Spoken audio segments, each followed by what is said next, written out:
আসসালামু আলাইকুম এভরিওয়ান, কেমন আছো তোমরা সবাই? আশা করি তোমরা সবাই অনেক বেশি ভালো আছো। নতুন আরেকটি ভিডিওতে তোমাদের সবাইকে স্বাগত। তো আজকে আমি পুডিং বানাবো ভাবছিলাম, যেহেতু আমার বোন আমার কাছে পুডিং খেতে চেয়েছিল, তাই ভাবলাম ওর জন্য পুডিং বানানো খুবই ইজি। আই থিঙ্ক আমরা সবাই জানি পুডিং কিভাবে বানায়। এটা হচ্ছে আমার থার্ড অ্যাটেম্পট।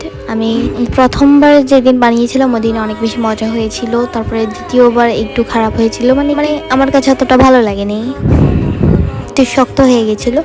আর আজকে আমি বানাবো, দেখি আজকে কেমন হয়। ক্যারামেলটা যদি ঠিকভাবে বানাতে পারেন তাহলে পুডিং বানানো আমি বলবো একদমই। এই তো এখন আমার বোন পুডিংটাকে করে নিয়েছিল, আমার কাছে ভালোই লেগেছিল।